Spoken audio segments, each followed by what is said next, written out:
ഇപ്പോൾ വരുന്ന മറ്റൊരു വാർത്ത, ബി.ജെ.പി. ജില്ലാ അധ്യക്ഷന്മാരെ പ്രഖ്യാപിച്ചു.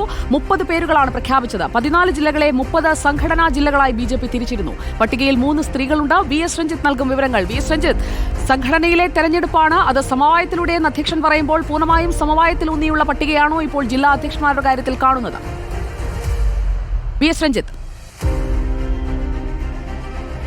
സുജിയ, 3 പേരുകൾ അടങ്ങുന്ന 30 ജില്ലകളിലേക്കുള്ള പേരുകൾ അയച്ചിരുന്നു. അതായത് 90 പേരുകളാണ് കേന്ദ്ര നേതൃത്വത്തിന്റെ പരിഗണനയ്ക്ക് അയച്ചിട്ടുള്ളത്. ആ പരിഗണന പട്ടികയിലുള്ള 30 പേരുകൾ തിരിച്ച് കേന്ദ്രം ഇപ്പോൾ ഇവിടുത്തെ വരണാധികാരിയെ അറിയിച്ചിട്ടുണ്ട്.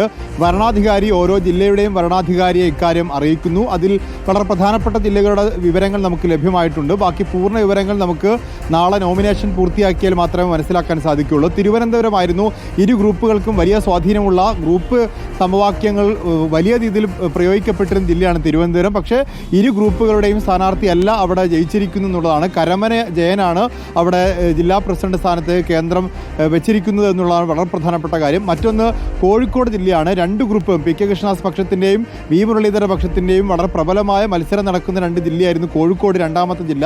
ഈ കോഴിക്കോട് ജില്ലയിലും 2 ഗ്രൂപ്പുകൾക്കും തിരിച്ചടി ഉണ്ടായിരിക്കുന്നു. 2 ഗ്രൂപ്പുകളുടെയും സ്ഥാനാർത്ഥി, ഒരു ഗ്രൂപ്പിൻ്റെ സ്ഥാനാർത്ഥി അഡ്വക്കേറ്റ് കെ.വി. സുധീർ ആയിരുന്നു, മറ്റേ ഗ്രൂപ്പിൻ്റെ സ്ഥാനാർത്ഥി ഇ. പ്രശാന്ത് ആയിരുന്നു. 2 പേർക്കും തിരിച്ചടി ഉണ്ടായിരിക്കുന്നു. പ്രകാശ് ബാബു, 2 ഗ്രൂപ്പുകളുടെയും ഭാഗമല്ലാതെ നിൽക്കുന്ന പ്രകാശ് ബാബുവിനാണ് കോഴിക്കോട് നഗരത്തിൽ ഇപ്പോൾ പ്രസിഡന്റായി തെരഞ്ഞെടുത്തിട്ടുള്ളത്. അതുപോലെ തന്നെ കോഴിക്കോട് റൂറൽ, അവിടെയും 2 ഗ്രൂപ്പുകളുടെയും സ്ഥാനാർത്ഥിയല്ല തെരഞ്ഞെടുത്തിരിക്കുന്നത്. അവിടെ ദേവദാസ് മാഷാണ്. 2 ഗ്രൂപ്പുകളിലും പെടാതെ ഗ്രൂപ്പ് രാഷ്ട്രീയത്തിന്റെ ഭാഗമല്ലാതെ നിൽക്കുന്ന ഒരാൾ ജില്ലാ അധ്യക്ഷനായിരിക്കുന്നു.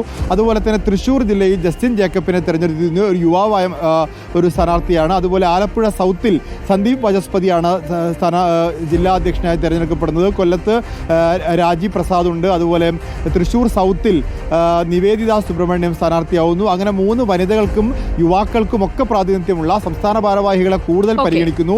വടകരയിൽ പ്രബുൽ കൃഷ്ണനാണ്. അതുപോലെ കണ്ണൂരിലേക്ക് എത്തുമ്പോൾ 2 പുതുമുഖങ്ങൾ സ്ഥാനാർത്ഥികളാവുന്നു. അതുപോലെ കാസർഗോഡ് എത്തുമ്പോൾ ML അശ്വിനിയാണ്. അങ്ങനെ വനിതകൾക്ക് പ്രാധാന്യമുള്ള, യുവാക്കൾക്ക് പ്രാതിനിധ്യമുള്ള, നല്ല അനുഭവ സമ്പത്തുള്ള സംസ്ഥാന ഭാരവാഹികളായി ഓരോ ജില്ലയിലും ഒരു പട്ടിക എന്നതാണ് ജില്ലാ അധ്യക്ഷ പട്ടികയിൽ ഇപ്പോൾ നമുക്ക് കാണാൻ കഴിയുന്നത്. അതിൽ കൂടുതൽ പ്രതികരണങ്ങൾ, സ്ഥിരീകരണം വരുമ്പോൾ വീണ്ടും എത്താം നമുക്ക് വി.എസ്. രഞ്ജിത്തിലേക്ക്.